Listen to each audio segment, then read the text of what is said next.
Hello everyone, welcome to voice of Indian sports.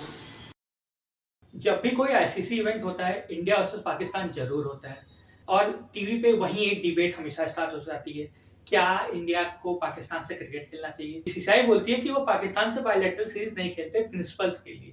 लेकिन सच ये है कि वो फॉर्मेट्स को इस तरह से डिज़ाइन करते हैं कि अधिक से अधिक इंडिया वर्सेस पाकिस्तान मैचेस हो सकें आईसीसी टूर्नामेंट से आईसीसी टूर्नामेंट्स। देखिए ये डिबेट्स मीडिया या सोशल मीडिया तब होती है जब आईसीसी टूर्नामेंट चल रहे होते हैं और वहीं सेम पॉइंट्स दोहराए जाते हैं। कोई पेट्रोटिज्म का लेक्चर देता है, कोई बोलता है sports and politics should not be mixed. फिर वहां पे कोई बोलता है कि बाकी स्पोर्ट्स में भी तो इंडिया पाकिस्तान से खेल रहा है, तो क्रिकेट में ऐसा रोना धोना क्यों? तो उसके बाद किसी के पास जवाब नहीं होता, लोग फिर वो ऐसी बातें बोलते हैं जो सुनने में तो अच्छी लगती है लेकिन कोई लॉजिकल काउंटर इसका नहीं दे पाता है। ऐसे आप किसी भी नॉलेजेबल फैन से अगर पूछेंगे कि आपको इंडिया पाकिस्तान के मैचेस आजकल एक्साइटिंग लगते हैं, तो मोस्ट ऑफ द फैंस मना करेंगे। वो ये बोलेंगे कि हमारा मेन राइवल जो है वो तो ऑस्ट्रेलिया है। तो ये जो राइवलरी है ये फैंस की डिमांड नहीं है, ये ब्रॉडकास्टर का प्रोडक्ट है जो हम फैंस को वो लगातार बेच रहे हैं। असल पॉइंट क्या है वो पहले समझाऊं, उससे पहले एक मिथ क्लियर कर देता हूँ। कई लोग सोचते हैं कि इंडिया पाकिस्तान को क्रिकेट से बैन करवा सकता है। सच ये है कि इंडिया यूएसए नहीं है, इतना जियोपॉलिटिकल लेवरेज हमारे पास नहीं है, ना पॉलिटिकल विल हमारे पास है, ना हमने कभी दिखाई है कि हम पाकिस्तान को बैन करा सकते हैं। देखिए वो रियलिस्टिकली नहीं होने वाला है। जब भी कोई बोलता है कि बाकी स्पोर्ट्स में भी हम खेल रहे हैं पाकिस्तान से, तो क्रिकेट में क्या प्रॉब्लम? इस चीज को ठीक से कोई काउंटर क्यों नहीं कर पाता? क्योंकि मैक्सिमम लोग बाकी स्पोर्ट्स से फॉलो नहीं करते और इवन क्रिकेट में भी उनको उतनी नॉलेज होती नहीं कि कैसे फॉर्मेट होना चाहिए और कैसे कौन सा फॉर्मेट बेटर है स्पोर्ट्स के लिए। इन सब चीजों की भी समझ नहीं होती है। जो भी पेट्रोटिक लगता है वो बोल देते हैं, सुनने में वो चीज शायद अच्छी लगती हो, लेकिन जब आप लॉजिकली किसी चीज को काउंटर नहीं कर पाते हैं तो फिर आप इरेशनल ही लगते हैं। अब असली बात पे आते हैं। देखिए कोई भी स्पोर्ट्स हो उसमें क्या होता है, जैसे कि इंडिया पाकिस्तान मान लीजिए एक ग्रुप में आ गए, लेट्स से कि हॉकी वर्ल्ड कप में इंडिया पाकिस्तान एक ग्रुप में आ गए। अब क्या है कि इंडिया और पाकिस्तान को अगर फिर से खेलना है तो वो दोनों को फाइनल में पहुंचना पड़ेगा, वरना वो फिर दोबारा नहीं खेलने वाले।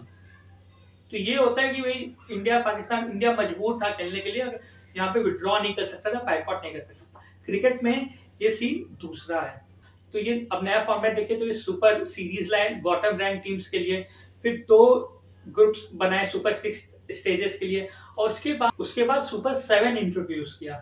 और इससे क्या होता है कि इंडिया मतलब ग्रुप स्टेज पे तो खेलेगा ही पाकिस्तान के साथ, उसके बाद सुपर सेवन में भी एक और मैच खेलेगा। और अगर ये दोनों टीमें सेमीफाइनल फाइनल में भिड़ती है तो 3 मैच भी हो सकते हैं।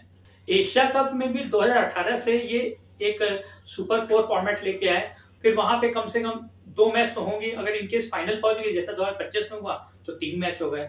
तो इंडिया पाकिस्तान के साथ नहीं खेल रहा है बायलैटरल सीरीज, फिर भी 2022 से लेकर 2025 के बीच में 11 मैचेस हो चुके हैं। और बहुत सारे लोग इंडिया पाकिस्तान मैचेस को डिफेंड करते हैं, बोलते हैं कि sports and politics should not be mixed. देखिए अगर आपको स्पोर्ट्स की इतनी फिक्र होती ना, तो इस फॉर्मेट पे क्वेश्चन करते। इस फॉर्मेट के कारण जो अंडरडॉग टीम्स हैं उनको अपॉर्चुनिटीज नहीं मिल रही है। कोई भी स्पोर्ट्स देखिए, इसमें आधे से अधिक टीम जो पार्टिसिपेट करती है वो बस नंबर ही बनाने के लिए आती हैं।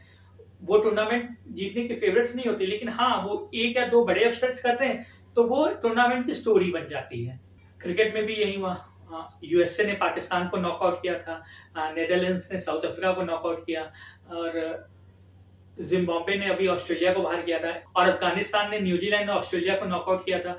और प्लस उन्होंने सेमीफाइनल भी खेला 2024 टी20 वर्ल्ड कप का। रिसेंटली आयरलैंड ने इंडिया को सीरीज में हराया तो 2-0 से।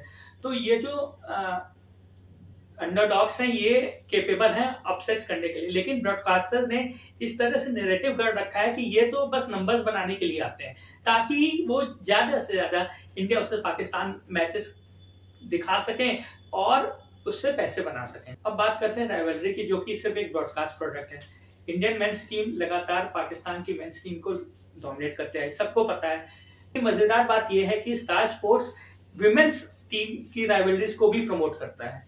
मतलब यहाँ पे मतलब पाकिस्तान की टीम ने आज तक ना कोई सेमीफाइनल फाइनल खेला हो, उनको भी हमारा राइवल बना दिया जाता है। अभी रिसेंटली टी20 वर्ल्ड कप हुआ लास्ट मंथ, वहाँ पे इंडिया के ग्रुप में ऑस्ट्रेलिया और उसका थी और दोनों ने इंडिया को हराया। उस समय ब्रॉडकास्टर पाकिस्तान से हमारी राइवलरी को प्रमोट कर रहे थे, सो कॉल्ड राइवलरी को, जहाँ पे पाकिस्तान की अगर आप रिकॉर्ड देखेंगे तो वो एकदम मिनो लेवल है। एक एक डेकेड पहले इन्होंने एक नया एजेंडा चलाया था, we are rivals not enemies. अभी कुछ मंथ्स पहले जब इंडिया पाकिस्तान ने खेला तो वहाँ पे इन्होंने चला दिया कि ये प्यारी राइवलरी है, फिर लोगों का बैकलैश हुआ और फिर वो ऐड डिलीट करना पड़ा। देखिए, ब्रॉडकास्टर्स नहीं डिसाइड करें कि हमारी फीलिंग्स क्या है पाकिस्तान के टुवर्ड्स या किसी दूसरे कंट्री के टुवर्ड्स। ओके, हम इंडियन फैंस अपनी टीम से बहुत हाई एक्सपेक्टेशंस रखते हैं और अगर हमारी टीम फाइनल में हार जाए तो वो भी फेलियर माना जाता है। लास्ट 3 आईसीसी टूर्नामेंट जीत चुके हैं और दूसरी तरफ पाकिस्तान की बात करें तो लास्ट 4 आईसीसी इवेंट्स में वो सेमीफाइनल में भी नहीं गए।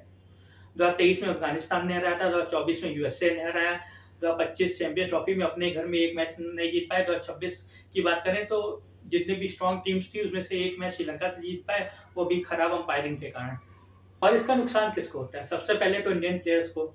एक तो आप अपने से कमतर टीम से मैन्युफैक्चर राइवलरी रख रहे हैं और फिर आपको एक तरफ से गालियां पड़ती हैं कि आप पाकिस्तान से क्यों खेल रहे हैं और दूसरी तरफ से गालियां पड़ती हैं कि आपने हाथ क्यों नहीं मिलाया। और फिर इमर्जिंग टीम्स को अपॉर्चुनिटीज नहीं मिलती है। एक इंजीनियर फॉर्मेट है जिससे बस इंडिया पाकिस्तान के मैचेस होते हैं, जितनी भी इमर्जिंग एसोसिएट टीम्स हैं उनकी अपॉर्चुनिटीज कम कर दी जाती है, जिससे नई टीम्स ऊपर नहीं आ पाती है।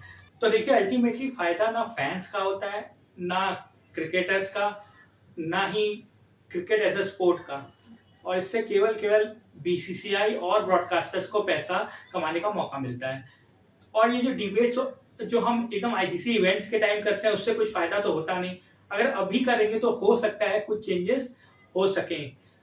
तो अगर आपको ये वीडियो अच्छी लगी तो लाइक करें और अपनी राय कमेंट सेक्शन में दें और साथ में इस चैनल को सब्सक्राइब करें। मिलते हैं अगली वीडियो में। जय हिंद।